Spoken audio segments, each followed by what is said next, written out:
What is up? Welcome back. It is Sunday. Sunday. I wanted to say Friday night.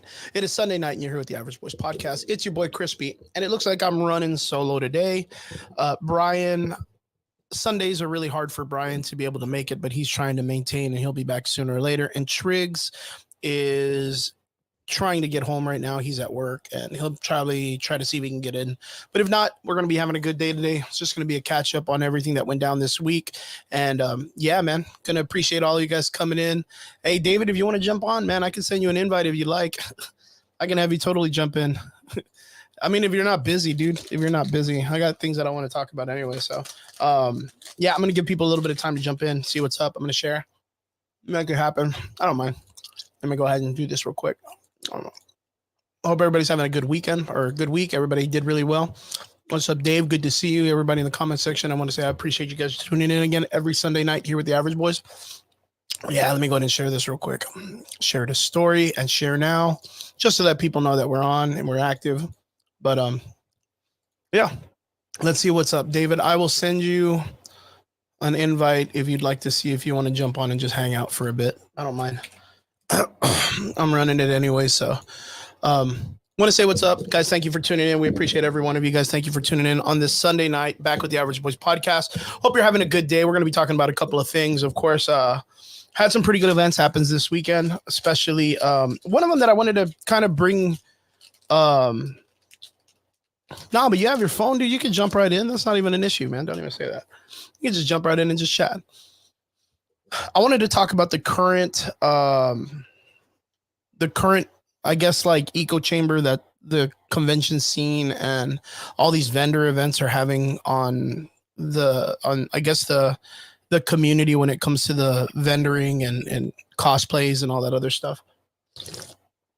This past weekend, we had an event happen that a lot of people are really excited for in the city of Mission that was called the East Asian event. East Asian market, and it was really hyped up. There was a lot of people that were about it on their page, and they were advertising super well and all this stuff, and it popped off. And when it popped off, it almost happened like it was like overnight. I didn't even know that it was going on this coming weekend, but only to see that originally they had made a post and there was a three-dimensional design on what they were going to be offering in the sense of people getting to what they were going to get when they went to the East Asian market. And then to what they actually got. And it was two different things. It was kind of disappointing in my opinion. So one, when you go to the site, it was made in the sense of the McAllen Chamber of Commerce has this outdoor tent area that allows people to go in. It's like a covered walkway or a covered event center. Not even, it's like just a covered walkway, not even an event center. Sorry about that. Like an outdoor park area. They were going to have, sorry, got real sick this week. They had outdoor tents, outdoor vendors, and they were going to have a lot of Asian inspired decorations, including the little up parts of the tent that were going to look very Asian-esque. Some very nice wall paneling that was supposed to be Asian inspired, very wood decadent, very cut out to have accents and all this stuff. And then of course they were going to have life size, I guess you could say, decorated bonsai. They're not bonsai trees, cherry blossom trees. Only to find out that when I was watching people's posts and people's updates and people's things about it, they only had the cherry blossom trees and the tents just had rope lights on it and stuff. And then they only had, I think, like 3 or 4 vendors from what I heard, maybe even, let's just say 10, and 3 food vendors. But they had a good amount of people show up. And in the comment section, it looked very much like a Marvel film. Like half of the community was saying they were highly disappointed. And then other people were saying, oh, it was cool. Like it was a nice little event for a first time. So my biggest thing is that there was a promise, and there was a promise for the aesthetic was the thing that was promised, and that was the selling point. And the only thing that they had for the selling point was the cherry blossom trees, which to me, it just looked like they half-assed their job. And I don't know if they were given funds from the community of Mission to get it done, or if they were trying to raise money on their own. But they made a promise and they didn't pull through. And if you have an opportunity and you want to check out what I'm saying and have an opinion on this, and this is just my opinion, of course, go to their website. Go check out the Area 956 Facebook, and then see their post for the East Asian market and the picture that they have that they had established as the design. And then go to the on around there, you'll find the link for the East Asian market or Asian market mission or whatever it's called. Click on that and then check out the videos of the pages and tell me what y'all think and you tell me what y'all feel. Yo, what's have you on the show, man? What's up, bro? What's up? What's up? It's on mobile. How's the audio? Huh? How's the audio? I can barely hear you. Do you have headphones or no? What's it called? That shit, bit, homie. You might have to get some headset on, man. Ooh, with the light, calm down, man. Mobile studio, bro. On the go. Mobile studio. So right now, what I'm talking about is the East Asian market that they just had this weekend. Did you hear about this or no? So I saw some postings about it, but that was the only thing that I saw. So when I had seen it, I was really, really disappointed with it. And I don't know if you know why I was disappointed. Like I was saying right now, let me see. I was gonna see if I could just bring up the page, but I don't want to bring up the page because yeah, I don't want to bring up because I'm not gonna try to tear this fucking thing down. My thing is, it's disappointing because of the fact that there was something that was established. That was their selling point, right? The selling point was the way it was supposed to look, the theme behind it, right? And then when you look at the videos people were posting, the only thing that they offered was that they made like cherry blossom trees. So did you see the video? I didn't see any video. The only thing I saw was that I was getting confused for that. That. What's it called, man? Let's see. Round 2. Oh.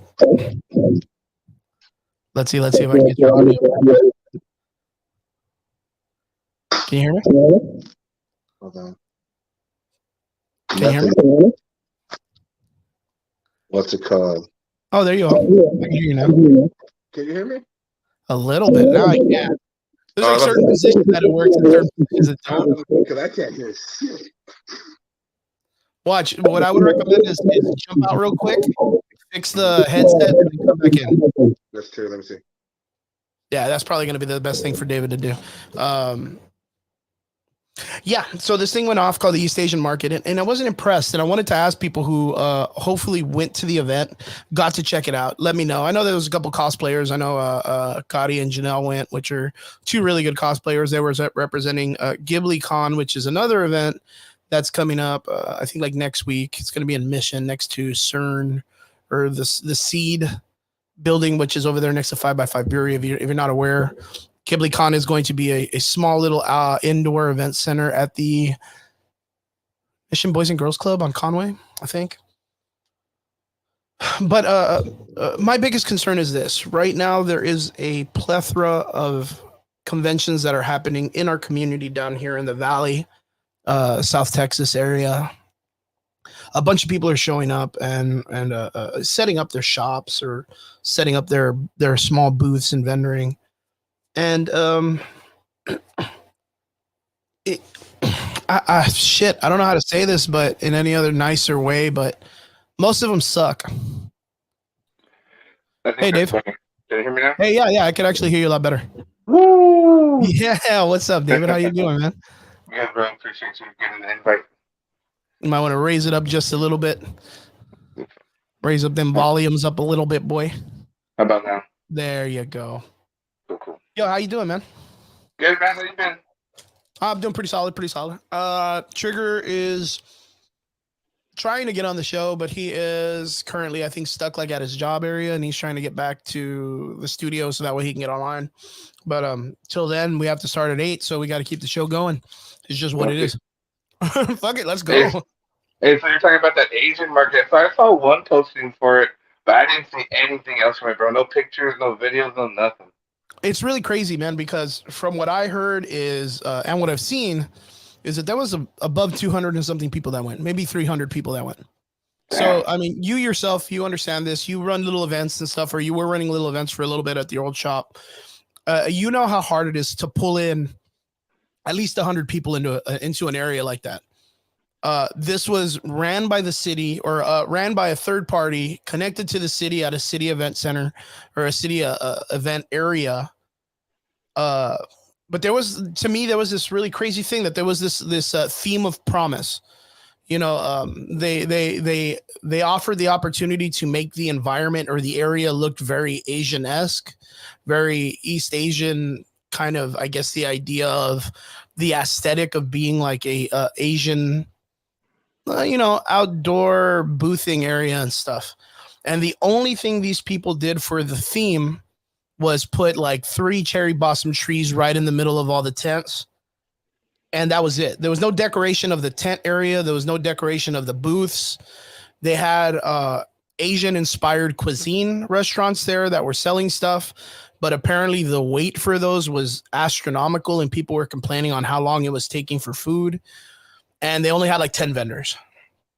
Damn. So, yeah, what's cool is I'm guessing in people that do have photos, it's going to look pretty big. It's going to look pretty packed, right?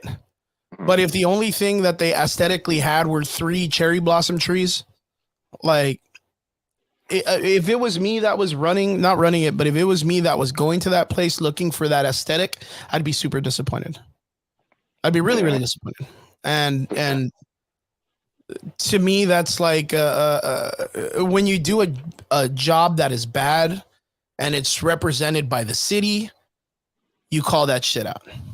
Like you call that shit out. Like just what it is. I can go and right now, let me see. I'll fucking look that bitch up right now. I didn't even want to do I didn't even want to do this, but look, I'll screen share this. And I know David, you can't see this. I don't think you can, but this is what it was supposed to look like. Oh my god, I can see it. Yeah, so you could see the background, Mhm. the blue tents, which are supposed to be like those outdoor stretched fabric tents that give people shading and concrete and stuff. Yeah. You could see the how each booth was supposed to have like a wooden accent with some type of design, a circular cut. The cherry blossom trees were to be designed as little parts of the walkway on the inside. And then, the lanterns and all of that stuff for a small, maybe like 30 yards, 40 yards of decoration, which I mean, that's not a whole fucking convention center. That's not a Yeah. quinceañera or whatever. That's just a small 17 feet wide by, 60, 50. What's up, Lemon? Good to see you in the comment section, man. 60 feet in distance. Decoration shit that you could probably do by going to like like the 99 Omega store, fucking Costa Kevin's and getting a bunch of weird decorations. You could pull it off. You Yeah. could, especially when you'd been planning this since September. Like since you've been planning this like months and months in advance. So from here, what it was let's see if I can find it. Here we go. This was okay. This is Frank Guerrero. He's a guy that's running for the city. His son is one of my old training partners. Actually, Alex is a really, really good friend of mine. This is what they had for the thing. So right now, this is the entrance, which is where that big red gate was supposed to be with the 2 panels. And it's just the word mission that's got a cage style front, which people were able to put locks, which I think is I want to say it's more of a European tradition because that's on that Love Bridge. I don't know if you've ever Yeah. heard of this, where they would go and put locks on it, and people go and they hire locksmiths to go and unlock them because it Yeah. kind of like weighs that half of the bridge down. Mhm. But they wanted to go with something of this aesthetic where people can put a lock or buy a lock or get a lock and come and put their name or a wish or something. All right, I get it, but one that doesn't convey like an Asian aesthetic to me. That doesn't convey an Asian aesthetic. Um, Other than that, those are the cherry blossom trees. They look nice. I'm not gonna say that they do not look good. Those like theme wise, they look great. As a matter of fact, if the city were to come together, hire a bunch of people, and make like 10 of these and put them like around some part of the city or whatnot, that would look fantastic. But I think there's only like 3 or 4. Other than that, a good amount of people showed up, but other than that, it's just an outdoor event. Look, this is again, this is what they shouldn't do. Mm-hmm. What it's supposed to look like on the bottom, compared to practically what it ended up looking like on the top, which is the area that it looks normally. Like, I don't know. Maybe I'm being a stickler. Maybe I'm being a pain in the ass, but I'm disappointed in this event and for the community, because now that they've done this, they've ruined the opportunity for the community to have a really cool event. They've had the opportunity to ruin the community on what it is that people do for outdoor events and what they promise. So the next part, when these people, the Area 956, promise another themed event, people are going to be like, oh, well, it's going to be some lights on a wall and just a bunch of vendors doing what they normally do. There's nothing aesthetically that we're going to go with that's going to be pleasing. Like we see in the comment section, Lemon drove by and he said he cruised by it, saw it, and he said it looked bad, that it sucked, and he didn't even want to do it. That he didn't even want to go to it.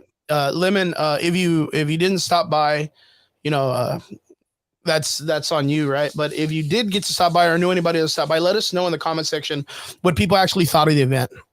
Because like I said, me myself, con goer for a long time, convention kind of guy. David, convention goer, owns the shop, Atomic Collections, right? Atom Collections, Atomic. I always say Atomic. I'm so sorry. It's because I'm super into Astro Boy. Atom Collectibles. I love your logo, and I keep telling you this, the logo you posted up on Facebook. I know you're doing a whole new thing. You're rebranding yourself. You're putting yourself out there. You're doing it 100% by yourself. Super proud of you, dude. We're gonna get to that in a little bit because I want to talk to you about the whole entire setup and you getting out there and becoming this whole new image of yourself. But you've been in the community of setting up vendors and all of this other stuff. For these guys to go out there, promote like they did, because you look at it, 300 and something likes, 200 and something likes on every one of their posts about this. They advertised correctly. They got people's attention. They were all about it. And then at the very end, they fucked up. In my opinion, they fucked up. They trashed out. And if they have anything they want to say, they can hit me up and I'll bring them on the show and I'll tell them that's their face, that I think they fucked up and they ruined it for people. But in your opinion, if you had that opportunity and you had this image and you approached the city and you told them this, and then that's what you gave them, what would be your rebuttal for the situation? Like, what would you say to yourself if that was your outcome for yourself running an event that way? It always starts off with like your wins and your losses. So you might have like a win on the advertising, like the 300 likes, like we talked about, or you talked about. But at the end of the day, it's not about the one event. You want to do multiple events, So if you drop the ball on the trust for the people in the city, and especially vendors, who's going to want to put their trust into you? Because at the end of the day, like regardless if I'm a business owner, you're helping the city or whatever it is, it's like you and me always talk about outside the podcast, it's accountability. You know what I mean? So you can't just own the good; you have to own the bad. And if you're dropping the ball with that, regardless if it's the city or who put it together, you got to think about, okay, so maybe we oversold it, maybe we mismanaged some money. How can we learn from the mistake and own it? But then let's say, for example, if you're charging at the door, you're charging vendors, and that first event bombed and you're tied to it, I personally would offer a discount, maybe less cost for the table or whatever it might be to gain the trust back. But once you break a vendor's trust or the public's trust, it's really hard to kind of earn it back and actually deliver. Because once they're going to say, like, they're going to do, let's just say, like a Spider-Man thing, and all they're going to have is web. Like, it makes no sense. Yeah, well, let's say they do a Spider-Man event and then they buy all the Spider-Mans from like those novelita stores, the fucking messed up all Spider-Mans from Mexico toys and shit that say G.I. Joe and shit. Yeah, the six Um, leggeds. it's really disappointing, man, because one, we have South Texas Comic Con. Ramsey Ramirez runs a really prominent event that he's been doing for years, dude, for years, and it was never an easy factor to get there. Like Ramsey's been on my show, he's been on your show, he's been on several talking shows talking about the dedication and the time and the effort that it takes, and sometimes the not making money to get out there and put the effort into getting the community exactly what you promised to give them. Sometimes, like you said, it's not a win-win. Sometimes you go out there, you put an event together, and you put your heart and your effort and everything into it, and nobody pops up. Nobody pops up, and you lose money. But the thing is my biggest thing in this is reputation. You know, your reputation is one thing that you can never mess up and then get back. Like once you ruin your reputation, you're pretty much done. Ramsey has always had a good reputation of putting on a great show. So that's why I believe that the community always clamors and scrapes and scratches at wanting to be a part of his show, because they know deep down inside that they're going to get money out of it. They're going to work. They're going to be able to do it because of the success of what he's had in the past. And I think when I see these type of people and the smaller events that are being run, they automatically associate themselves with that success. They associate themselves with the success of, well, South Texas Comic Con does it, I should already be at that level. And a lot of people don't know is that they don't have a foot in the game. They don't have anything in the game. Like we've seen it before where we see all these events that are clamoring and coming out like almost every other week, and 10 people show up and all the vendors are just upset because they're not making their money. Which I'm not saying the vendors aren't to blame also, because some of these vendors think their pieces that they're selling are fucking over the top collectible pieces that you can practically still find at Walmart. You know what I mean? Like it's ridiculous, but I understand that people want to make their money. And if they can, I'll use this loosely, con people into buying products at a way higher price than necessary, then go into it. I mean, that's the whole game, I guess, of bartering and stuff like that. But again, when you do that, it loses your reputation. People then know you as a con man. They know you as a dude who's overpriced, who sells broken items and all this other stuff. So it's super crazy, super, super fucking crazy. David, you in the past couple of years, like you've worked in this environment, and you've probably seen pros and cons when it comes to this kind of community. Off the top of your head, you don't have to mention any names, because we're not trying to, like, I don't know, we're not trying to stop anybody from making money to eat ramen soup or whatever the fuck. Facts. What would be like some of like what would be one horror story that you remember happening at a convention that you were like, wow, dude, I can't even fucking believe that happened. What's Like it it could be called? either with vendor or convention. I get you. I think just convention wise, I think I heard that the people count, the turnover count was like less than 10 people for one event, but they were heavily promoted. But I also think, if there's a lot of resources that you can use, whether it's ChatGPT or even sponsored ads. I know you mean we've had conversations about organic growth and paid growth and stuff, but at the end of the day, like if I'm charging a vendor an X amount of money, and I had this conversation, a little bit of highlights the conversation I had with Ramsey was, if I'm charging $100 or $50 a table or whatever it is, me as the host, I'm guaranteeing, you know what, Chris, you pay $50 for the table, you're gonna at least make your You're fifty gonna bucks make back. $100. Yeah, I mean, Yeah, you obviously have you're to. supposed to double it, but you gotta promise at least what you're gonna put down on it because like my family has to eat, your family has to. Now, me as the person hosting it, I have more on the line because I got employees, taxes, insurance, stuff like that. But as a vendor, if I'm saying, hey, Chris, $50, I guarantee you're gonna at least make your money back at minimum. If you don't have a crowd, your biggest thing is gonna be changing your format to growing your business, get them on your Instagram, get them on your TikTok, grow that way if you're not going to sell products. It's not just about conning the money out of people, but you got to get repeated customers. That's how you're going to grow the business. Yeah, of course. Um, it's crazy because, like, okay, so with me, I'm sitting on the outside, right? I'm not. I've never hosted an event. There's possibilities that maybe one day I might. I want to hold a Chris Con or Chris. Chris Kamikalasia, or I don't know. we call it Chris Con. That's how we talk.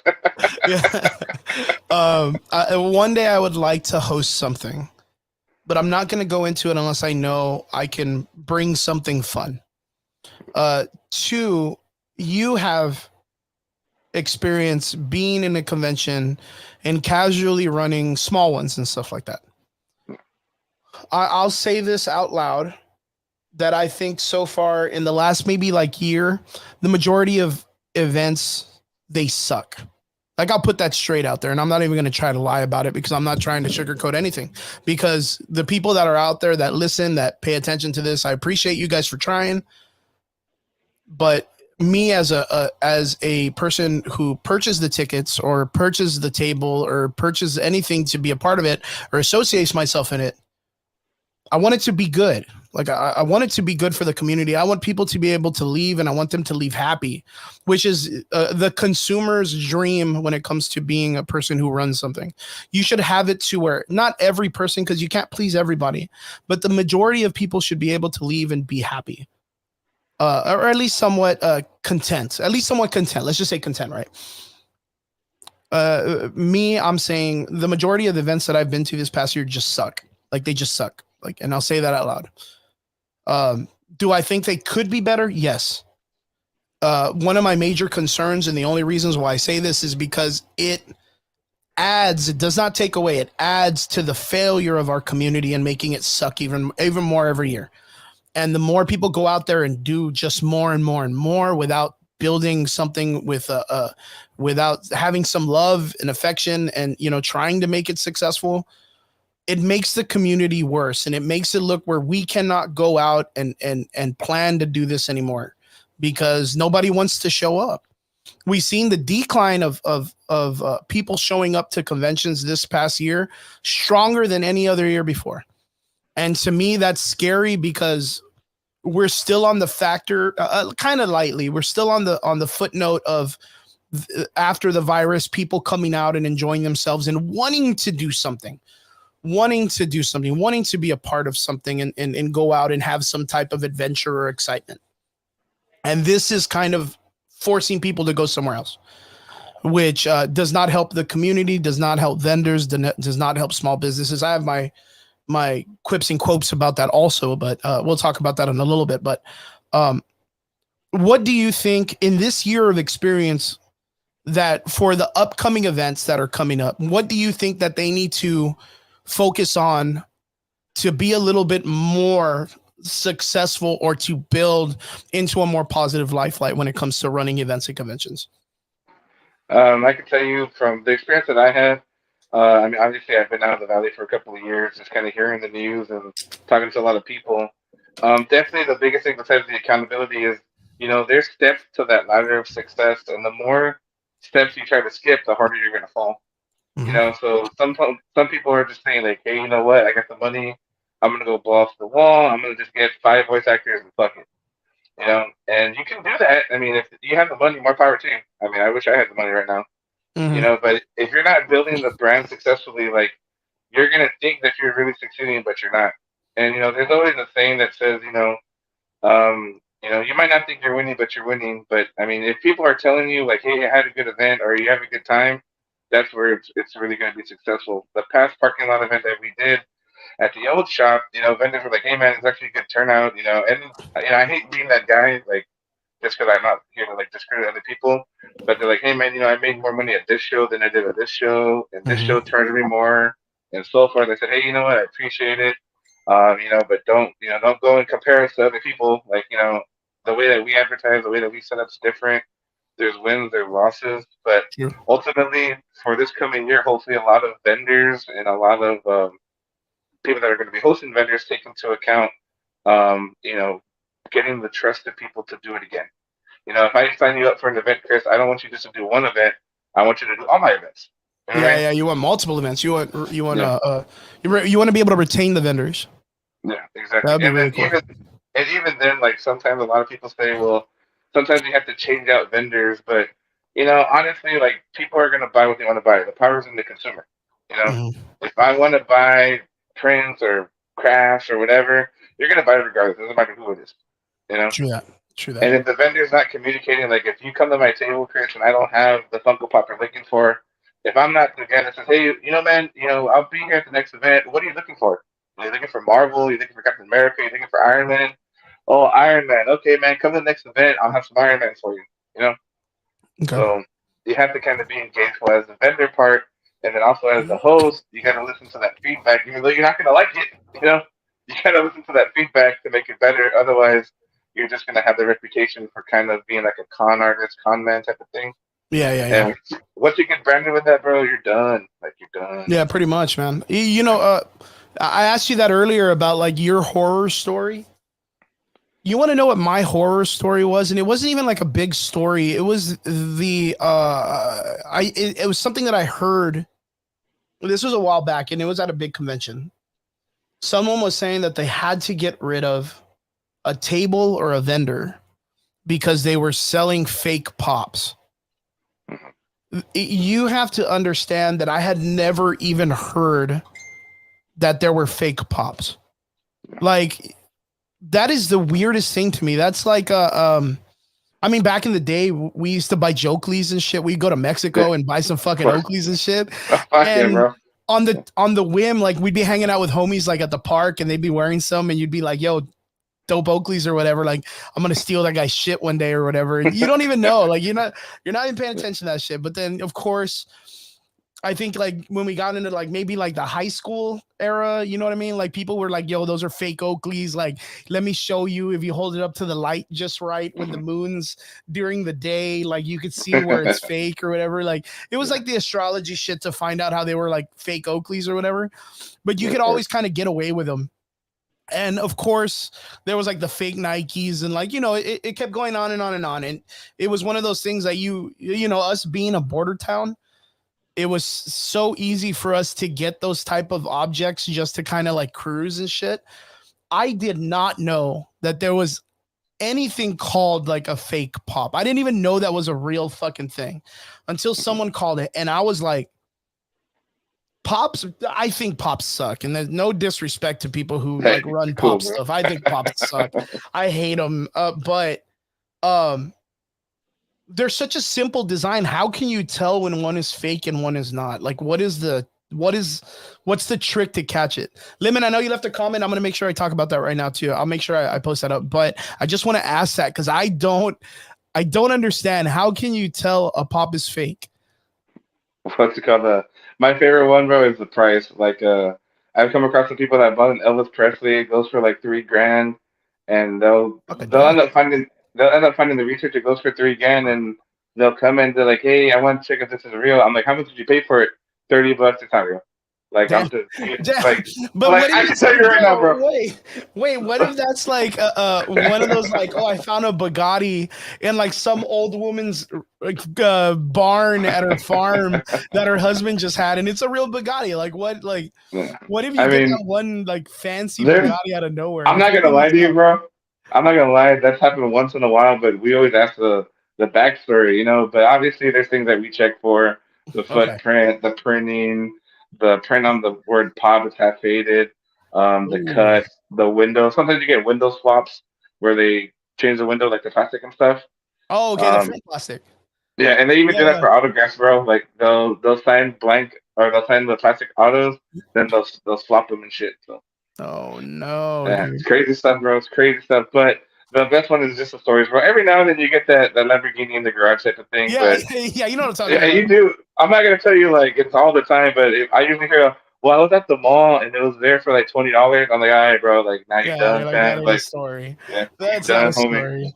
They'd have to be like, oh, dude, I was at the library and this one wild old woman ran up next to me that looked like Carmen San Diego and put the box on my table and was like, don't let them find you. And then took off running by being chased by two dudes in suits. And I was like, yo, Yeah, this is, it's got to be legit, man. This is some Matrix kind of shit, some Jackie Chan, The yeah, Quest or something. Um, yeah. but yeah, like that was one of the major horror stories because in my mind I was like, you know what? Like one of these days, like it's like I said, like I want to host an event one day. I really would. I really would like to put something together, something that I could be proud of and something that I could bring some fun to the community and my neighborhood and all that stuff and be able to do that for the. But like I'm not that smart at figuring out what's a fake pop and what's not, dude. I'm really not. So that would be super, super crazy. Lemon in the comment section, Juan Limon says, look, honestly, these days, I guess this is what we were talking about earlier, right? Look, honestly, these days, you go and you've been to one, like you said, you've been to all of them. Recently, they've just been stale. It's the same thing repeatedly. Secondly, right now, the economy's tits up and you have to make choices to either get a ticket or ground beast for $20. That's the biggest, craziest thing is the economy is just hurting everyone right now.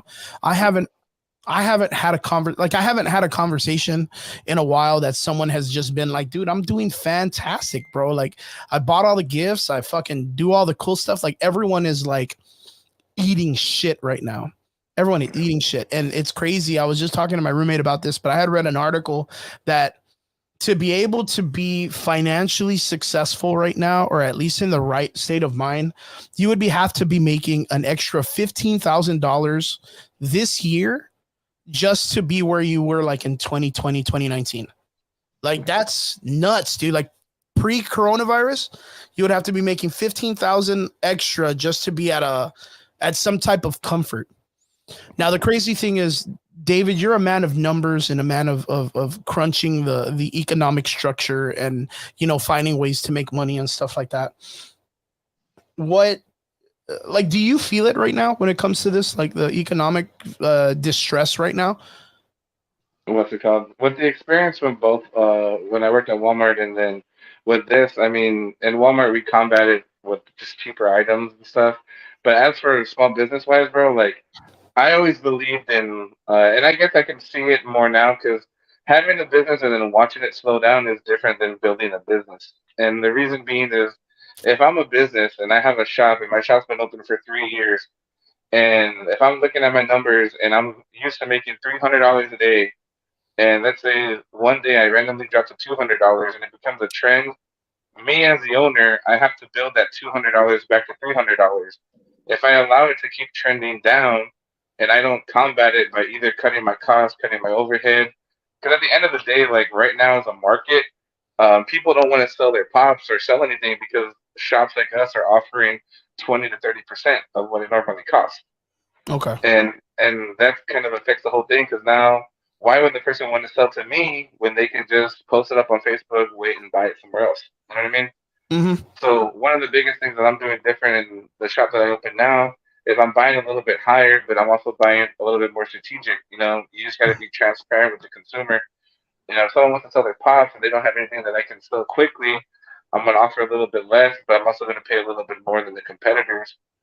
But definitely, I mean, you can feel the crunch, but you have to combat it with, trying to make everybody happy, but also sustaining the business. Because if you already have a business going, and this is like any pop shop, comic book shop, if you're seeing your average ticket drop, it's easier for you to go from, recovering $100 to letting it dwindle down to, let's say, you're doing $300 a day, you drop to $50 a day. How are you going to get that $250 back? Nice, nice, nice. You know what? As a matter of fact, let me ask you, man. How has it been going? You are right now, as of like today, you're like on your fifth day, fourth day of running your own personal shop. You're running Adam Collectibles or Collectives. What's the second word? Collectibles? It's Collectibles? collections, Adam Collections. Adam Collections. I like collectibles. Collectibles sounds, I don't I know. guess, man. Sounds crazy. It's because collection. Um, I'm taking people's money. No, I'm just you're like, I'm just taking options right now, guys. You call it whatever you want. Just come buy things. Um, Adam Collections. Um, how has it been going, man? Like, the reason why I ask is because you used to be part of a shop, and I'm not going to mention any names or whatever. I'm kidding. not about it. You can if you'd like. If you'd want to talk about it, that's fine too. I'm not forcing you to do anything you don't want to do, but fuck Walmart. But facts. Fuck them kids. Fuck them kids. Tell me how the new shop's been going. Tell me where you're located. Tell me what's your strategy for branding and what it is that you're going to be doing that's different from what you've seen and experienced in our community when it comes to having a collector's shop. Yeah, definitely. So pretty much my shop right now, we should be open next week. We're gonna do a grand opening, parking lot event, all the good stuff. I'm located off Ware Road in Nolana. It's an office suite, so basically half the showroom or whatever you want to call it is like my podcasting desk area. Mm, The other half is going to be like collectibles and stuff. But the way I see it right now is to work in reverse order. So I've been able to cut my overhead to pretty much less than a third of what it was in the old shop. So mhm. by reducing my overhead and then obviously the stuff I'm selling now, I have pretty much good profit on it because I bought it before. It's my personal collection. I was able to pick up a collection from another buddy of mine that gave me a good deal. Building up inventory. Right now, I'm just trying to get like licensing and tax things out of the way. But definitely, the biggest approach I'm going to do differently is going to be just focusing more online. Whether you want to buy through Facebook and pick up, I'm buying collections every day. I mean, and I'm transparent with everybody. I do pay a little bit more. I have had some people get upset because I told them, hey, look, I'm going to pay you this, but it's going to be a now price. But I guarantee you, if you call the collector, you call Mint, you call Kaboom, whoever you want to call, they're not going to offer you what I'm going to offer you. You're going to come back. I'm going to give you less money. And sure Really? enough, that's what happened. And the guy's like, "Well, we agreed on this." I said, "We agreed on that at the time, man. Like, I can't help you out there. But next time you want to sell something, like, just consider this, man. Like, I know what everybody's paying, and I'm able to pay more just because my overhead is lower. But definitely focusing more online. I'm gonna open up the Shopify site soon. That's gonna be the biggest goal from there. And then also focus on some private signings. I'm gonna try to bring some people down. If I don't bring them down, I'm probably gonna just meet them up in conventions and see what I can do there. But it's just working in reverse order right now. Like businesses are crumbling, man. I mean, there's no hiding it. You know what I mean? Yeah, yeah. Like people are losing money, and right now it's probably the worst, actually the worst time to start a business. But if you can get through this year, next year, by 2025, you're gonna be set. What do you think will fix it in 2025? I just think once we get through everything that's going on with the economy, the fact that we might be in a war, again, also like it doesn't help that Marvel's not going to make another movie. They're only making one movie in 2024. Marvel's You movies know, suck right now too, man. Shit. yeah, exactly. Fuck So Kevin Feige. everything's just going to shit, bro. But if you can manage through the next year, when we have this conversation 12 months from now, hopefully things are going to be in a better direction. But I mean, I just think the consumers will adjust because at the end of the day, if that ground beef does cost $20, I got to feed my family. You know what I mean? Yeah. So like at the end of the day, my family's gonna eat that ground beef, and I'm gonna have to budget around my necessities and my wants. You don't need a pop to live. But So unfortunately, we're okay, not like that. what do you think will be different comparing your shop to other shops because of the fact that the shops nowadays, and this is no disrespect against to the community, except the fact that I think it's stupid. That they're kind of like car washes, right? A lot of people just you've seen it. There's a collectible shop here. There's 8 in Edinburgh. There's fucking you could throw a rock and hit a collectible shop like in any direction, and there's nothing different from one to the other other than they have something that another one doesn't have and you're specifically looking for, which I think would practically be what could have saved GameStop.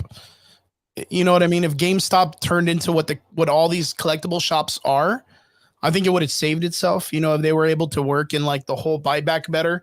What's up, Brian? Good to see you in the comment section, my dude. Miss you, brother. Hi, Miss you. Brian. Hope you're doing good. It's probably at work getting the grind on, in the grind. Yeah. What would be the difference? Like, what is it that you're gonna offer? Okay, I mean, you're gonna sell collectibles.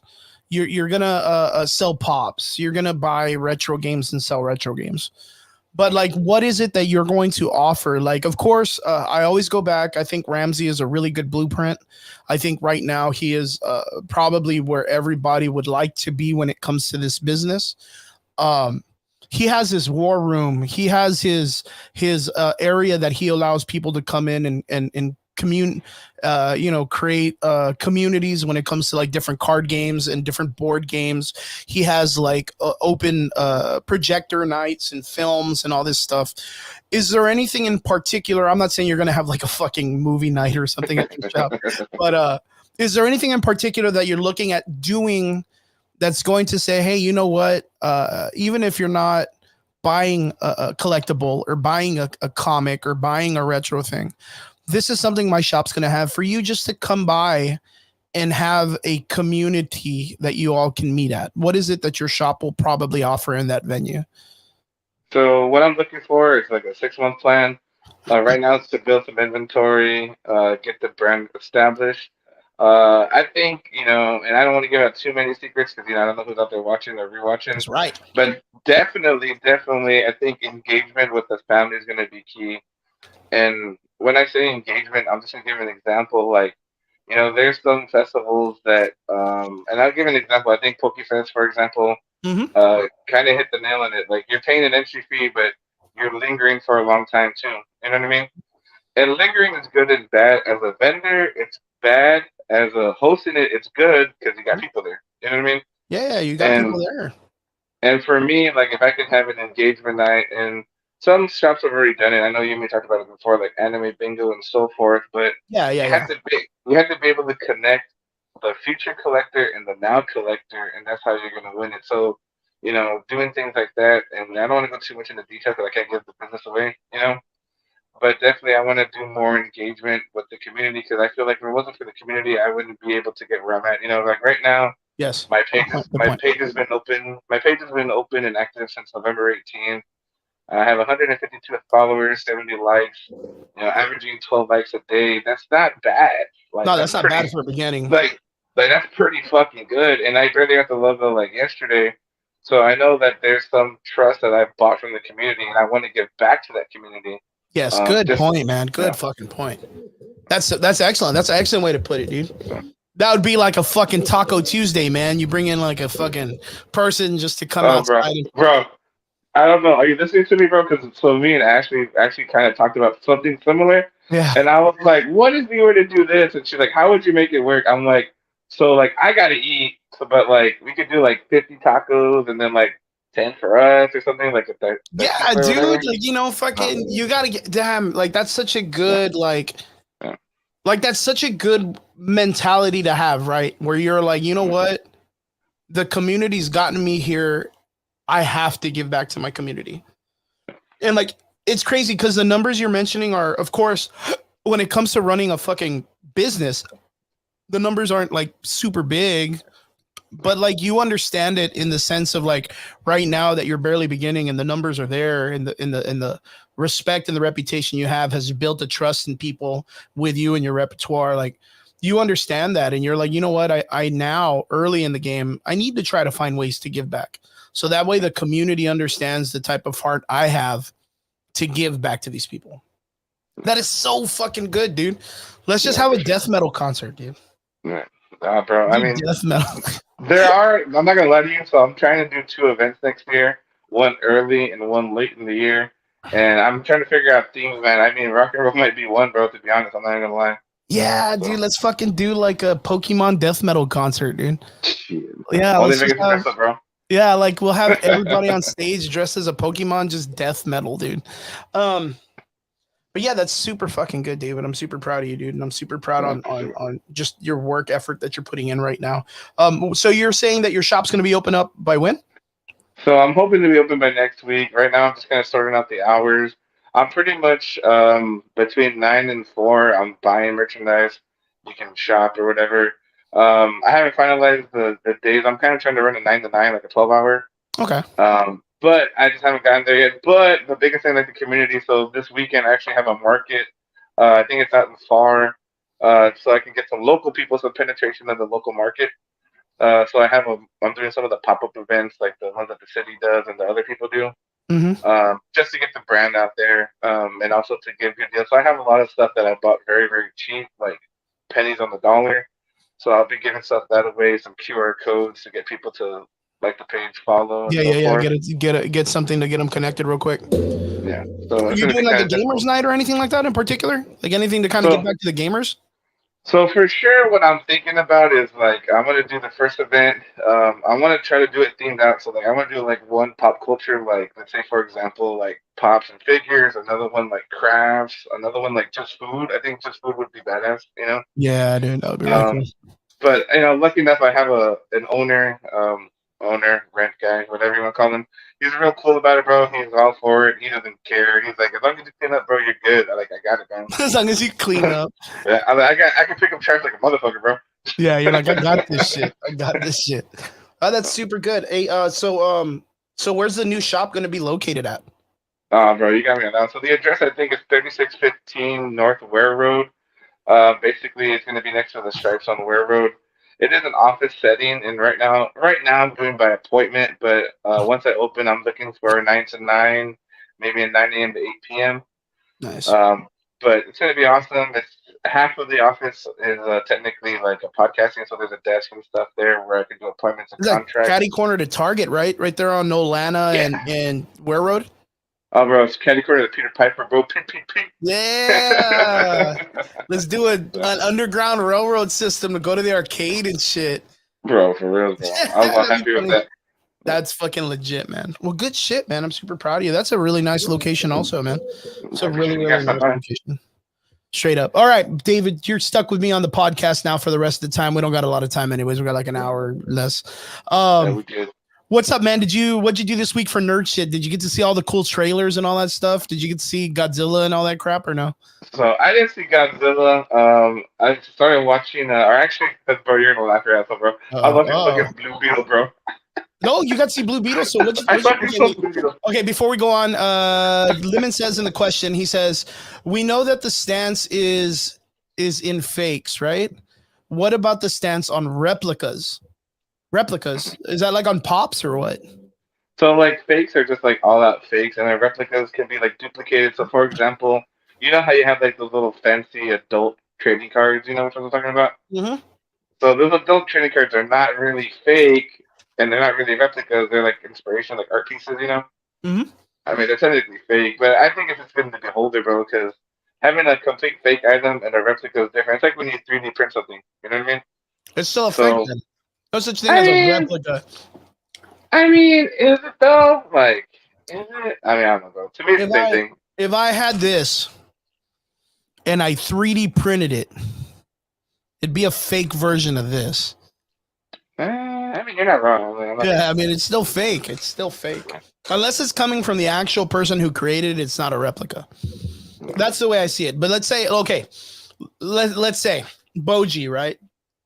Ranking of Kings, the greatest character ever. One of these, let's say, is like one of 500 created by David.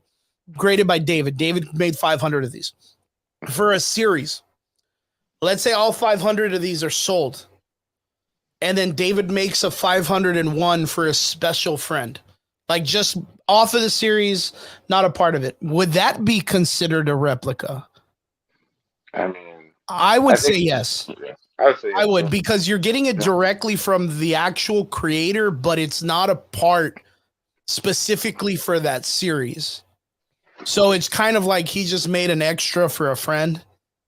You know what I mean? That's what I would consider a replica. Because other than that, if it's like if David made 500 of these and then Chris makes one of them and the fucking eyeball's like fucking weird or whatever, then that's a fake, dude. Like, because Chris ain't even a part of the early 500. That's cat, bro. Cat. That's crap. Yeah, I would never even understand what would be the idea on fucking replicas or fakes or whatever. They're all fake if they're not a part of it, dude. That's just what it is. Omar says it's like if Pepsi came in Pepsi came in a Coke bottle. You see, you understand this. You understand this. Lemon says, I guess it's that way it's presented. Replica versus, hey, buy this if it's real. Yeah, that's pretty much that. Pretty much. You ain't wrong. No kidding, man. No kidding. So David, going into the first part of business. So you got to see Blue Beetle. Yeah, 100%, bro. How did you like it, and how racist in the Mexican case was it? Oh, bro, it is it's super motherfucker, bro. I didn't know whether to be proud or disappointed. I was so confused, bro. Just know that fucking Vicks was a sponsor, dude. Man, no shit. That's good. So wrong. But so what'd you think about it? Like breaking it down, fucking first Hispanic character that's not the real first Blue Beetle, nor the original, but Teen Titan. How do you feel about the Blue Beetle series or movie? Well, I mean, I'm biased, bro. I'm a huge Cobra Kai fan, you know. But I mean, I 1 to 10, bro. I rated a solid 7. You know, Okay. when I watched it again, if it was on, I would. I wouldn't probably actively look for it. It had some hits and misses, but dude, it penetrated the Hispanic culture like crazy, bro. Yeah, you were like, man, I really wanted to go to Tequeria Zarape and buy a Yeah, burrito or something. Just for yeah, sure, I exactly. needed to go to I wasn't gonna eat at Taco Bell that day, dude. Not that day. Yeah, Gotta so represent, bro. that's super crazy, dude. Like I never got to sit down and watch the whole movie. Um, because the moment someone told me Vix was a sponsor, I was like, dude, I'm not gonna watch this. This is fucking soul plane for Hispanics, dude. It's like, 100%, do you bro. remember Soul Plane? Oh, bro, of course, come on, Dude, bro. it's like that movie for Hispanic people. Am I shitting on it? Nah, dude. I'm not a big George Lopez fan. Not a big George Lopez fan. That guy to me has always been like I don't know. He's always been like a piece of shit in the community. Like I that's mean, the easiest way I could put it. you're He's not always been a wrong. piece of shit in the community. And then he got fucking called out because he shit on that one Hispanic. I forgot his fucking name. The Hispanic comedian recently. But that is Well, just one part to like the 12 years he's been doing that shit to Hispanic comedians across the board. It's just this time the internet heard that he did shit like this, and now he gets to be like, "Oh no, dude, I'm not. It's not like that," and I'm not. Fuck you, bro. Fuck you. the Uh, accent, bro. The accent got me. yeah. I had to be a little bit. I had to be a little bit racist to my own people. No, brother, no. Yeah. uh, but yeah, dude, George Lopez has always been a huge piece of shit. So when they were like, "Oh, George Lopez is gonna be the dad," I was like, "Could you scrape the bottom of the barrel any worse, dude? Could you do it?" I mean, like every community, every culture has their character that's like the pinnacle, right? Which in Friday it's the dad, right? Yeah, Or you know what I mean, the old of man. course. And Yeah, he was yeah. in fucking Boondocks, the cartoon, as the grandpa. Like that dude, people love him. You know, people love that man. I don't remember his name off the top of my head, but people love Grandpa from the Boondocks. Yeah, Our what is true? community, only a handful of like the white Mexicans like George Lopez. Like That's the true. white Mexicans like George Lopez. The people that aren't real Mexicans like George Lopez. Real Hispanics don't fucking give a shit about that dude. But yeah, well they brought him on. All right, cool. So in the film of Blue Beetle, what were your pros and your cons? I mean, minus the fact that it's like hyper, like if you ain't Mexican, you're not one of us or whatever. In the sense of it being a straight up superhero movie, an original, a take on an origin story for Blue Beetle. What did you think about it? Pros and cons. I Pros think and cons. I think the biggest with the fucking dude and the fucking chick or whatever. Like to me, that was just like they could have done a little bit better. Maybe set it up for a sequel. Besides saying, "Oh, the dad's gonna be back," and probably fucked it up for somebody that hasn't seen it. Yeah, But I totally fucked that one up. Fucking right. It's been on Paramount Plus, man. Fuck it. yeah, bro. It's not Uh, spoilers. Bro. George Lopez so spoiled that movie for all of us, man. yeah, I think the best part was just kind of the somewhat copycat of Fast X, bro. All about family. You know what I mean? Okay. So, Okay. Well, yeah. but yeah, I think Yeah, that was like I heard the there's only like a plus. part where like they go drop him off for work and like the whole family goes with him in the car and shit. Yeah, And I was like, typical, bro. damn Typical, deep bro. cuts, dude. Yeah, Damn deep Mexican yeah, cuts. yeah, Fuck, bro. way to burn us all at once, dude. 100%, Yeah, bro. That's like the first 10 minutes, bro. That's when I was like, this movie's gonna be a soul plane movie, bro. 100%. yeah, no shit, man. Yeah. We're gonna play that shit at every Cinco de Mayo, man. Every Cinco de Mayo is gonna see that For movie. sure. Um, yeah, well, what do you think, man? Is this something that you would recommend, like, for someone to go watch, or would you say, like, only when it comes out during Christmas on, like, the Sunday morning movies? I mean, like, if it's on and you got an hour and a half to kill, I'd say watch it. But Okay. I mean, would I rather watch Training Day or something else? Absolutely, bro. Yeah, you're like, would I rather watch Rudolph the Red-Nosed Reindeer? Yeah. Scrooged? Yeah, I'd watch something like that instead.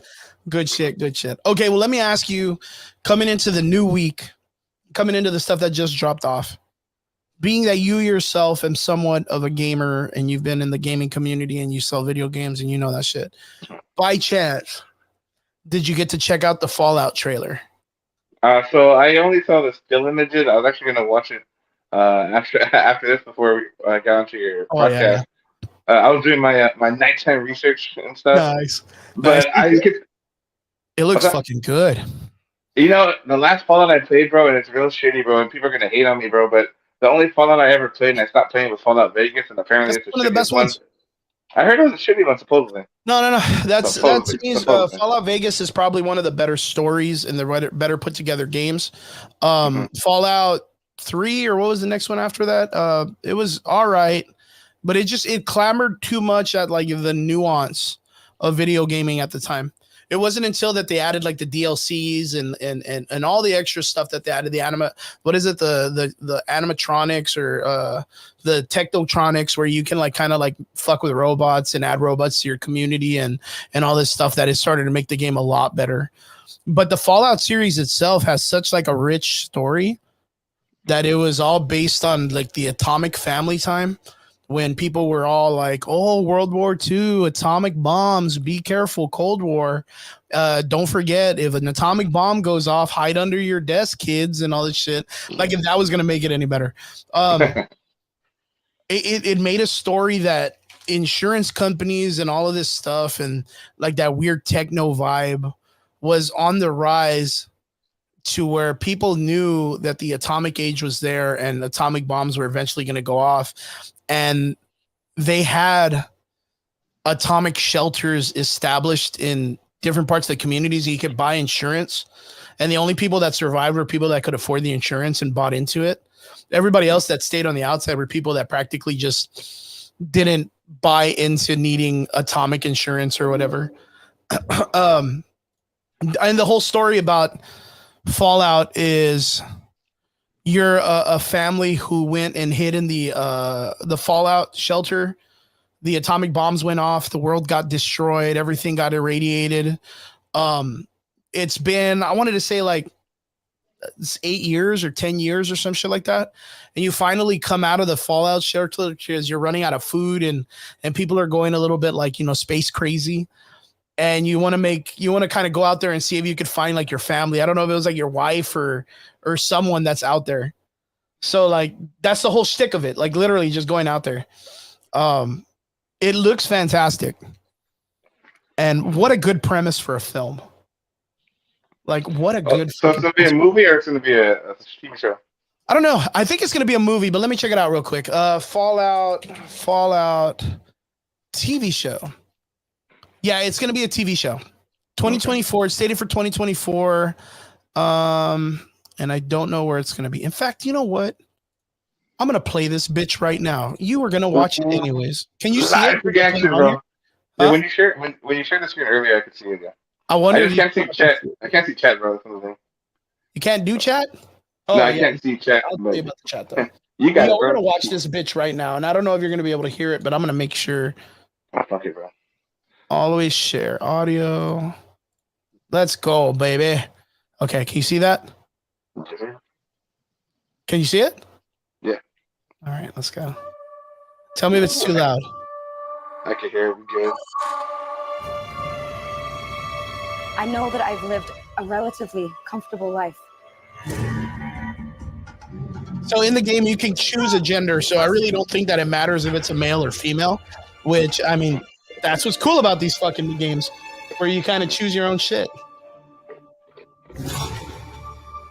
I think that's the cool part, is it's made by the same people that made Westworld. And Westworld is, it's fucking fantastic, dude. The fucking cockroaches, the giant ones. To survive up here. Yes, sir, man. Fucking tell them the shipyard. And you will have to adapt. That's what I'm kind of waiting for. I'm waiting for all like the crazy that's out there. The mutants, the people that are all changed by the irradiation, and the Brotherhood of the Iron or Steel, dude. Those guys are gonna be rad. Look at how beautiful this looks when they're all walking. Watch. Damn. Yeah, it looks good, dude. Cosplayers unite. That looks rad, bro. That looks so damn rad. A bright new sun will suddenly break. And then, of course, you're gonna have like your pirates. That's the baseball stadium that's all set up. That's where this guy is, the cowboy detective or whatnot. I wonder if the detective guy's gonna be there, dude. I wonder. I remember this part in the game. Damn. It looks good, right, Mark? Man, dude, Fallout looks so good. The dog, yeah.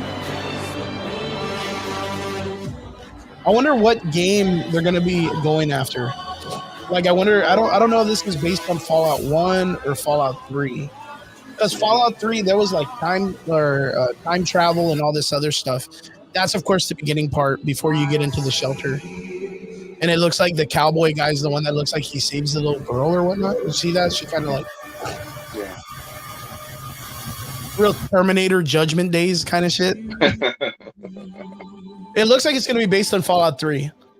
But I bet you, bro, that it all just correlates with like what is it? Vegas and all that other stuff, dude. I guarantee, dude, like, because you instantly can just bring them all together for no reason. Just be like, you know, at the end of the game, oh well, this mobster guy that kind of buried us in the ground, like he went to Vegas, and then it shows like Vegas in the background. You know what I mean? Like, it's so easy to kind of just bring the whole world together. It looks fantastic. It looks really, really fantastic. I can't wait. Fallout's a really good series. The one that I was kind of waiting for, and I've been waiting for, is, of course, Borderlands. I don't know if you remember the Borderlands movie that they were going to make. I didn't know they were going to make one. Yeah, man. Kevin Hart was going to be in it. Yeah, it's already. Jeez, dude. Saying that out loud breaks my heart. Right? Yeah, 100%, bro. I think the chick from what's her name? The one from the Michael Myers movies. What's her name? No, bro, that's scary movie. I don't watch scary movies, bro. What's her fucking name? The actress. I totally forgot her fucking name. She was in True Lies, dude. Jamie Lee Curtis. Jamie Lee Curtis. Jamie Lee True Lies. Fucking True Lies, bro. Yeah, I couldn't remember. I just remember those movies, dude. She was awesome in fucking True Lies, dude. I mean, you ain't wrong, man. I don't think a lot of people know about True Lies, bro. Yeah, everybody knows Jamie Lee Curtis from True Lies, dude. Everyone does. Mark, what is up, my dude? One half of the Chew and New podcast in the comment section says, would love to see a BioShock movie. BioShock would be an instant. I'm still waiting and dying for a Metal Gear Solid movie. That one has been like 15 years in the making, never even touched anything in the sense of like being on some type of platform or whatever. John Castillo in the comment section, my boy Corpus Christi, one of my best friends since childhood. Good to see you, my dude. Says Jamie Lee Curtis. Yes, it is. True Lies herself, dude. True Lies herself. True Lies. The only other thing that I could think about that popped off this week, which I mean, I was kind of was, did you see that they're making a Furiosa movie? No, I didn't see that one. So you remember Mad Max? Tom Hardy recently came out a couple years ago, introduced a character who was the 18-wheeler driver that was protecting the women, chick with the arm, Charlize Theron's character. Her name was Furiosa. I believe they are going to be making an origin story of the Furiosa character. Why? I don't know. Fuck it, that's why. Yeah, fuck it, that's why.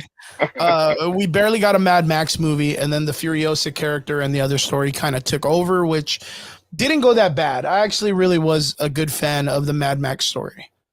But I think, like everyone else, I would like to see more explanation of what happens with the Mad Max character, which is because that's what it's kind of about. But it looks like we're gonna get a Furiosa movie first. What's his face? Chris Evans. Chris Helmsworth is in it. He's got a weird prosthetic nose, and he's there with the bad guy with the fucking face mask that was in Mad Max. So yeah, it's gonna be an origin story. I'm not really sure what it's about, but good on that. It was an okay trailer. John Castillo says Hideo Kojima sent him a shout out or a script ideas for the Metal Gear Solid movie. I fucking would. But he's not even a part of it anymore. Hideo Kojima is not a part of Konami. In fact, they just released, shout out to Mark from the Chew and New hashtag, but are you going to buy it though? Campaign. Yeah, are you going to buy it though? Campaign. The Metal Gear collection came out and not a lot of people really took it in, but Hideo Kojima's not even like thanked for his like masterful creation of the story. So that's crazy. Mark says, I got my tickets for Iron Claw December 13th. I thought that was going to be a series though. How cool! So you've seen the Iron Claw trailer? Nah, bro. I know the Iron rock, bro. Claw is I've been building shells for like a week, bro. you're like Shit. I haven't even seen sunlight, my man. A Blue Beetle was in the background The playing. Von Erich story. Have you ever seen the trailer for the film for the Von Erichs? Are you like into wrestling or no?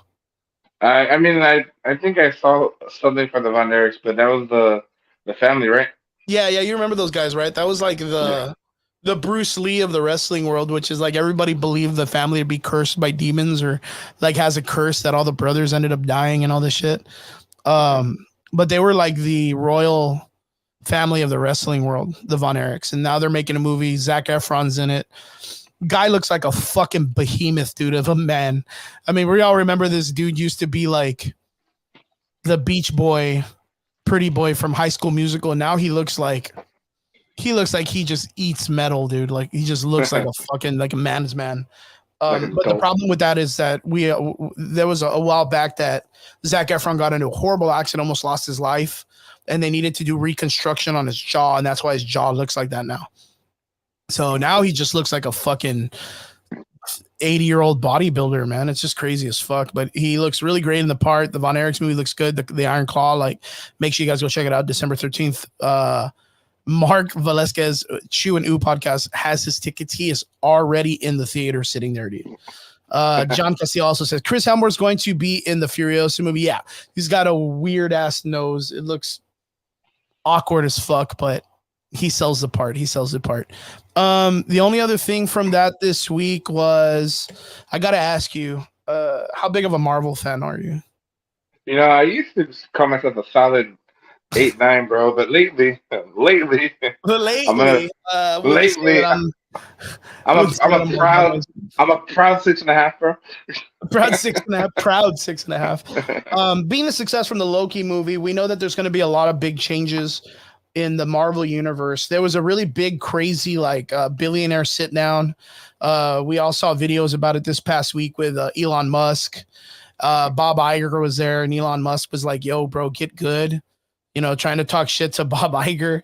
And then, of course, Bob Iger went out there and threw Bob, what, Ichek, or what's his name? The guy that was right about Chris Ichek or Bob Ichek or whatever the fuck, which was the guy that had taken his role. And he just like threw his ass under the bus saying that it was all his fault. And we all know that Bob Iger is in the same boat. Literally was talking about that the reason why the Marvels wasn't successful was because there wasn't enough executive control, that there wasn't enough supervision, letting people like, know what's up, not knowing that people are just tired of Disney's bullshit and what they're trying to like push on people. But I think they're learning. I think they're starting to understand that people aren't following their bullshit anymore. And with the talks of what's been going on recently, is we've heard that there's a possibility that Kang the Conqueror is going to be no more, that they're going to bring in Doom. They're going to try to force the Fantastic Four in.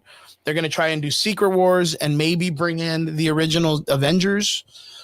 With that, Chris Evans recently made an appearance on the morning show called The View. And the ladies, they have no filter when it comes to speaking their mind on stupid things. And they came out and they asked Chris Evans, "Hey man, Marvel seems like they want to bring you back. What's the possibility of you coming back as Captain America?" David, first off, what I would want to ask you first is, what would be your take if Chris Evans came back to the Captain America role, and how would you like to see him return? Bro, you know I'm biased. You know I'm a Captain fan, bro. He is. You know, I think the OG Avengers, all of them, like Robert Downey Jr., Chris Evans, and all them, I think they're all willing to come back if it makes sense. You know, like They have to, dude. They have yeah, to. they're not gonna come back for dollars because one, it's their legacy. Like I want to say that's their legacy. Obviously, Chris and all of them have had like a lot more movies, right? But this is what they're known for. This is where they gain a lot of popularity. They're gonna look at their end not for the dollars, but they're gonna look for the experience, which is kind of what they need. They need to have that principle of like, I'm here to deliver a good experience. But if Chris Evans came back and the story made sense, I think it'd be perfect, man. Regardless of, I mean, I would really love to see him die. I know that sounds real shitty, but I would love to see him die too. I think that would just be like that turning point, that cameo event that they would need. But definitely some OG Avenger, bro. One of the big three has to go. I mean, Iron Man already went, right? Yeah, well, we already have Iron Man already dipped out. He took the easiest L and died, and like he did it in such a good factor, and they wrote it out very well. It had an emotional content, like it got the people talking, and I think they did it the right way. But of course, at the ending of the film, you had Captain America, take the hammer, go back in time, stay with Peggy Carter, come back as an old man.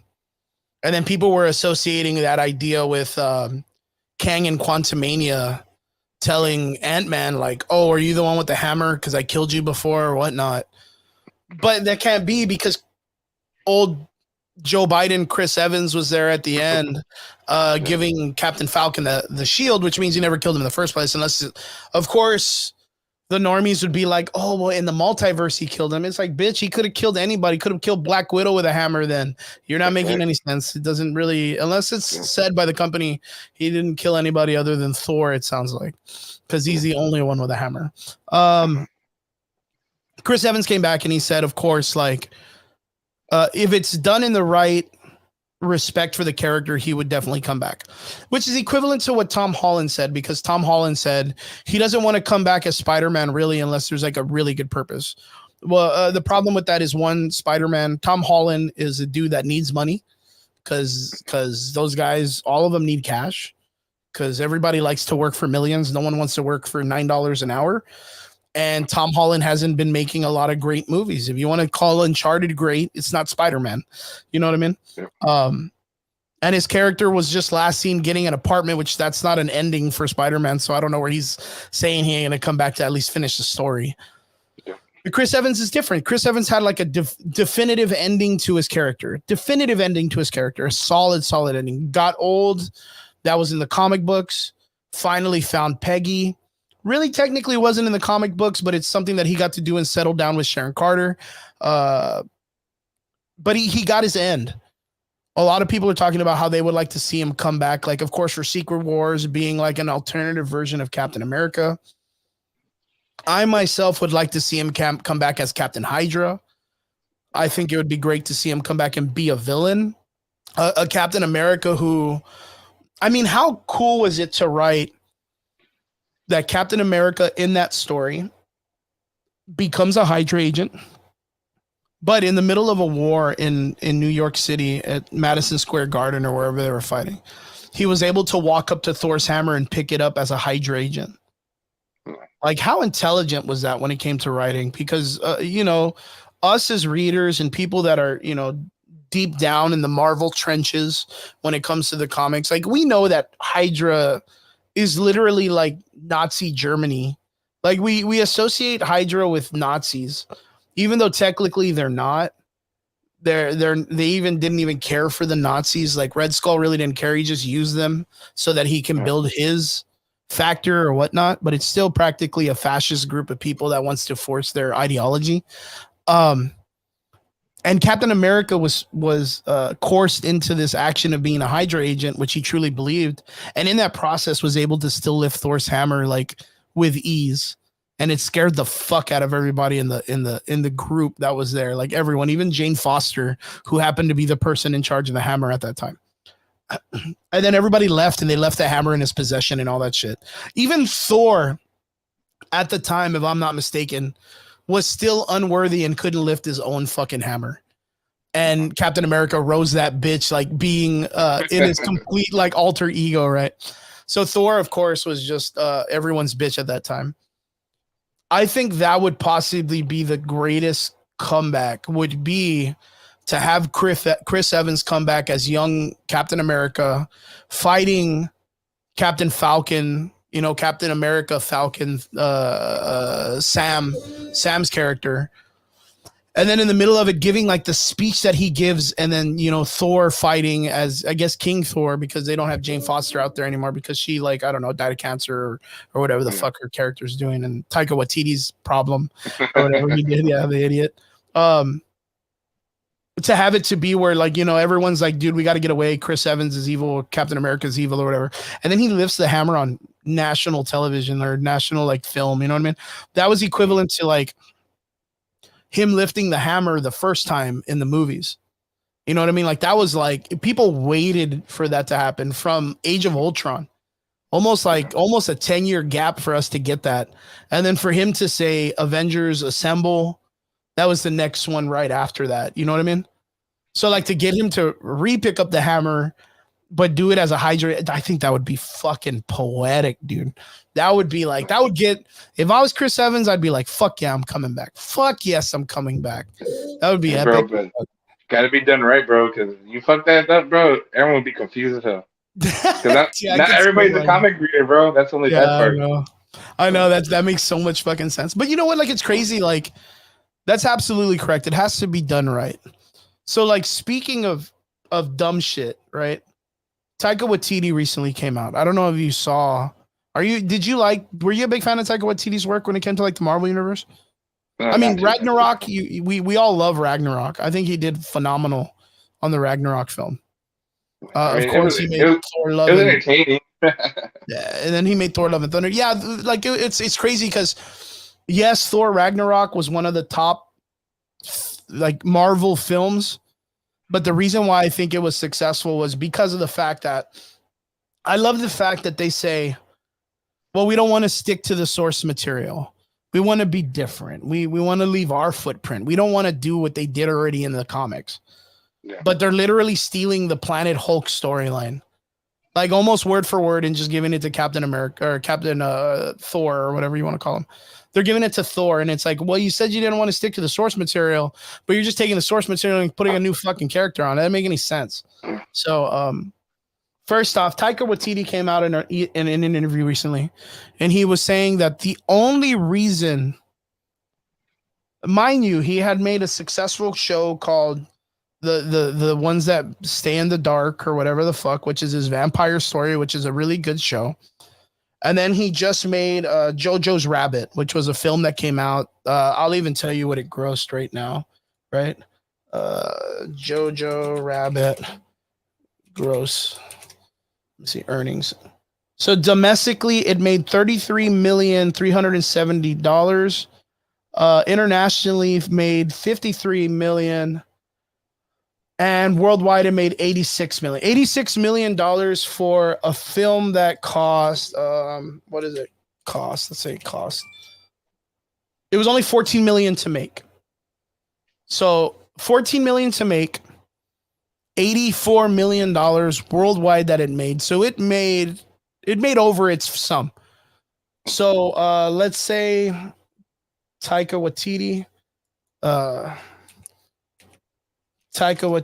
pay. Let's say what he got paid. How much did Taika Waititi get paid? Per year, it says this dude makes $4,832,474. The earning salary for Jojo Rabbit. I wish I could find that. Taika Waititi earns, yeah, it says $3 million. So yearly he makes $3 million. This dude said that the only reason why he made the Marvel films, which he wasn't even wanting to do, which just says because he was broke. He made those movies is because he was broke. That's exactly why he said he took the job for Marvel to make Thor Ragnarok and make that. He said he was broke. I think this guy, again, for what it's worth, I'm nothing important. I'm not like a big thing. I think he's full of shit. I think Taika Waititi is full of shit, and he's always been full of shit. And I think he's a one-trick pony, man. He has his flavors that he can pull off once or twice, and then it just gets overdone. You look at that in the Shadows movie, you can get through with a couple of episodes, and then the comedy starts to hit flat. You kind of get bored of it. It's like that real like hipster wannabe like comedy shit, and it doesn't really go too well over and over again. Jojo Rabbit was really fun, but you can't do a part two. You know, it is what it is. And I just feel like, yeah, man, for him to say that the only reason why he did this was because he's broke is because of the fact that goes with the Marvel's director who said that the only reason why she took the job at Marvel, mind you, this person has like shit directing resume. Like she doesn't have anything worth a fuck that would even be in my opinion. Of course, I'm just a podcaster and I just, graphics design. I'm just an average boy. I'm just an average guy. I'm an average boy, dude. Goes out and says that Marvel hired her to make a movie, even though the only last movie she ever made was fucking Candyman, dude. The new Candyman. That was it. Like, that's it. And then they're like, you know what? We totally think you can make an Avengers Marvel movie.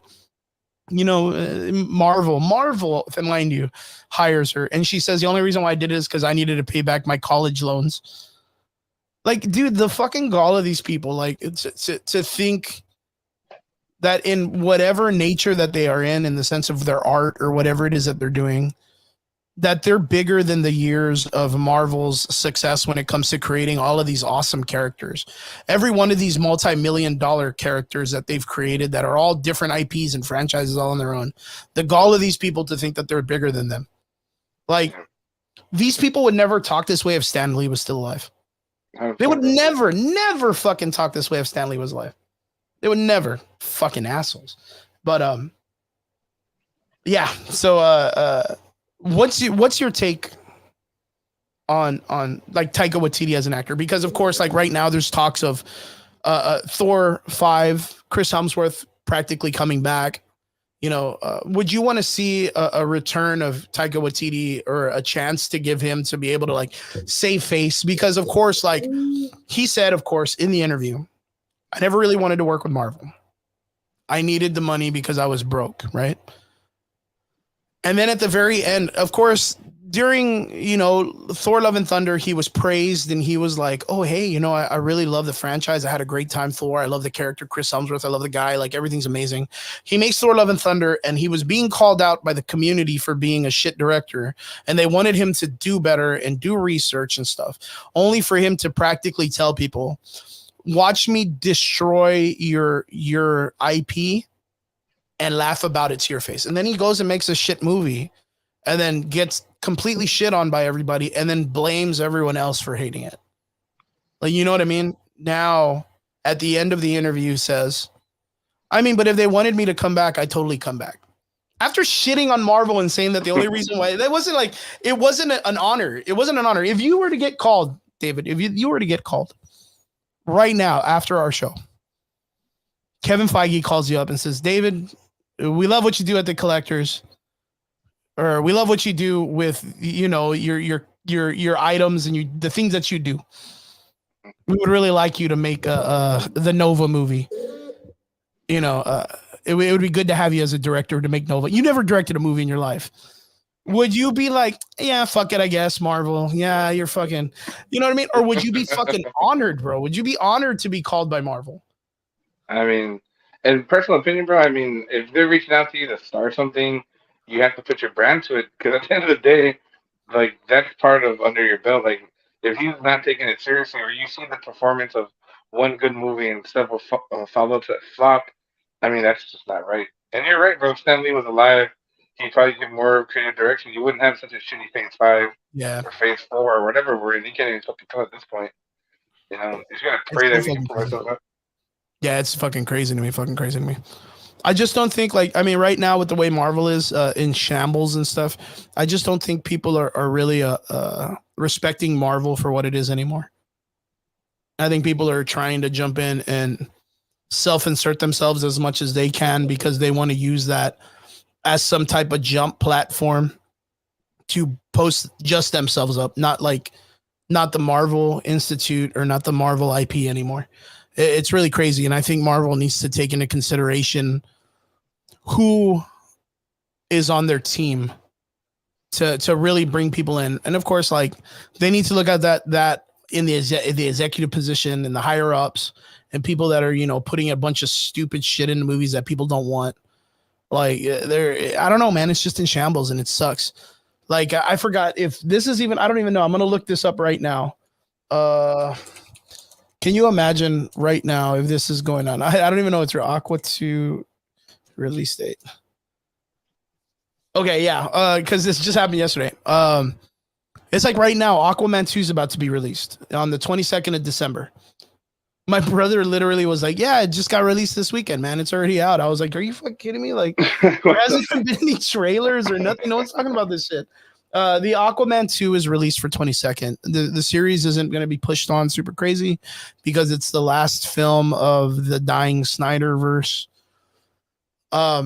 what I don't want to happen to the Marvel universe is what happened to the DC universe.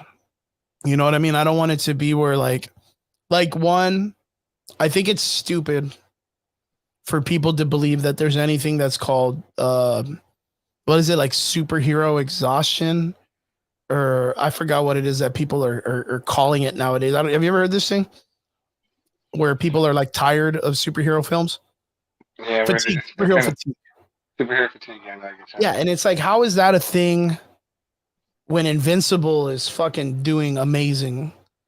Like, how is that when any film that comes out that way comes out and it's super good? Yeah, I don't believe in that shit. Are you gonna go out to see Aquaman 2? I mean, I'm not a movie theater guy, but I'll probably wait till it comes out on stream. But after seeing the Flash and the way they incorporated it there, and of course seeing Suicide Squad, and like you said, it's the remnants of the Snyderverse or whatever. And now the You Blue know, Beetle movie. yeah. I mean, I'm gonna see it, but like, I'm not gonna be eager about it. I mean, I'm still gonna go there with the open mind and everything. Yeah, yeah. But I mean, definitely something that I'm just kind of like, well, it can't get any worse. But I've been proven wrong in the past with that shit, man. It's crazy because Aquaman 1, of course, was like $1 billion franchise. Yeah. And that's the same thing that Brian told me about the Marvels, and the Marvels was fucking horrible, dude. Captain Marvel Part 1 was at least almost close to $1 billion, but there was no way this movie was gonna get it. I don't think this was gonna get it. But David, I know your phone's already crapping out on you and doing crazy things. Let us know one more time where your shop is. I'm gonna let you go so that way you can get out and you can get your stuff. I want to say thank you for being on the show today. You're a fucking amazing gentleman, and I hope you had a good time chatting with me and fucking getting down and dirty with all this stuff. Where is it that we can find you at? Where is it that your shop's gonna be? Like, let us know in the comments and let people know what's up. No problem. Appreciate it. Thanks for the invite. So, right now, just following us on Facebook. Right now, you just search Adam Collections. You'll see it on Facebook and Instagram. We have a whole 6 followers on Instagram. You could be number 7 if you update your cards right. And then we got 100 and I think it's 56 on Facebook. We're located on Ware Road in McAllen, Texas. So we're off of Ware Road, past Milana, catty corner to the Peter Piper, next to the Stripes. And we'll be posting up hours of operation soon. We'll do a big deal. You'll see more of my media out there. But again, I appreciate you letting me be on. I know that you were by yourself, and I was like, "What? Chris is by himself?" Yeah. So, I got left out in the cold bro. today. Got left out in the cold, but thank you very much, David, for jumping on. Let us know when you're going to do your grand opening so that way we can promote you and we can get out there too. The boys will be out there and just hopefully chilling out, getting drunk, passing out in the parking lot or whatever you want us to be doing. Yeah, hard. Yeah, man, that'd be good. Thank you, David, for jumping on, man. We appreciate you. All right, that's what it is. Laters, brother. So yeah, guys, I'm gonna go ahead and give you an opportunity. Those that are with me still in the comment section, I want to say I appreciate every one of you. What did you guys think? So I want to ask you guys before this because this has got me so freaked out, right? Aquaman 2 comes out December 22nd. There hasn't been a lot of advertisement when it comes to this, and I want to know, like, are you guys excited for Aquaman 2? If so, in the comment section, let me know what you guys think, because I don't even know what the fuck is going on when it comes to the Aquaman series. I don't even know why they kept going with it. It's going to be, I think the Amber Heard shit got released, right? She is going to get canned or fired, or they were supposed to take off a shitload amount of time with her. I think recently Zack Snyder came out and defended her for being like a huge piece of shit or whatever it is. But let me know in the comment section if you guys are interested in watching Aquaman 2. If you're going to watch it, if you guys want us to check it out. And I wanted to ask too, we just had a release of Godzilla Minus, which I heard is really, really great. If you guys haven't seen it, you guys make sure you guys go check it out. And if you have seen it, let us know in the comment section what you guys think. Let us know, give us a rating and stuff like that. I've heard that it's amazing. I've heard some really great views, but I just saw the trailer for Godzilla King Kong. And the easiest way I want to put in the comments is the way I've been putting it in people, that it looks like Bad Boys the movie and Godzilla versus King Kong, the first movie, had a baby, and it was filmed by Zack Snyder. It looks wild as fuck. There's a scene that both of them come out of the ground, and King Kong has a gauntlet that looks like the Infinity Gauntlet from Marvel.